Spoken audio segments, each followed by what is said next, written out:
I'm Audrey. My sister and I normally voice the animated characters Abby and Jeannie, but today we decided to try a different format of a 1985 Supreme Court case on voluntary school prayer. I researched Wallace versus Jaffree for a history paper and wanted to share what I learned. So, here goes. Wallace versus Jaffree goes back to the 1960s, when the Supreme Court struck down school prayer laws, most notably in Engel versus Vitale in 1962. But while the court ruled against mandatory school prayer, it didn't speak on voluntary prayer, which led many states to enact moment of silence laws. During a moment of silence, students might meditate, reflect, or pray. The idea was that it was their choice what they chose to do. In 1978, Alabama's legislature enacted a moment of silence. 3 years later, the state revised the law to include the explicit option of voluntary prayer. And then the year after that, permitted teachers to lead students who were willing in a voluntary prayer. Teachers in Mobile County, Alabama did so until Ishmael Jaffree, a school district parent, challenged the practice.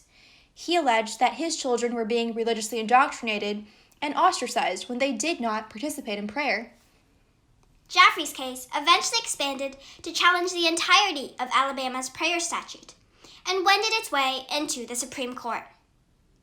At the time, school prayer received high levels of support.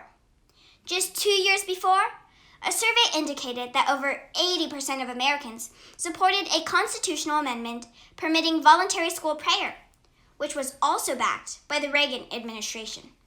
Moreover, recent cases, including one that allowed a nativity set to be displayed in public, seem to indicate that the Supreme Court would be more receptive to voluntary prayer. And so, the court's 6-3 ruling on June 4, 1985, striking down the statute, came as a surprise and disappointment to many. After examining Alabama's statute, the majority held that the law, first, did not have a secular legislative purpose, and second, was intended to advance religion. Thus, it failed the first two prongs of the Lemon test, which is used by courts to determine whether a law violates the Establishment Clause. That's a clause in the First Amendment, which prohibits the government from establishing an official religion or giving preference to one religion over the other. The court looked to testimony by the bill's prime sponsor, State Senator Donald Holmes, to reach its verdict. Holmes declared that the statute was an, quote, effort to return voluntary prayer to our public schools, end quote, with, quote, no other purpose in mind, a statement which, by the record, went uncontested by others who voted for the bill. And so, in his majority opinion, Justice John Paul Stevens reasoned that Alabama's moment of silence law not only endorsed, but was also created with the intent to endorse religion in the state's public schools. Several justices indicated that they were specifically striking down Alabama's law, not all moments of silence. In fact, they strongly suggested that neutral moments of silence would be constitutional. As Justice Sandra Day O'Connor wrote in her concurring opinion, such a law might permit meditation, prayer, and reflection without promoting one method over another.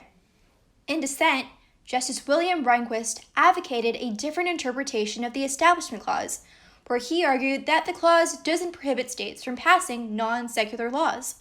Further, he wrote that Alabama's voluntary prayer law wasn't coercive in the same way that mandatory prayers from the 1960s, like in Engel, had been.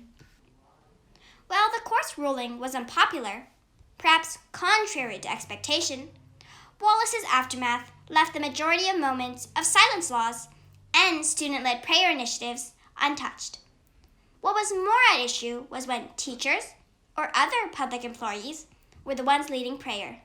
School prayer took a hiatus from the Supreme Court, but re-entered the spotlight this January when the court decided to hear Kennedy versus Bremerton.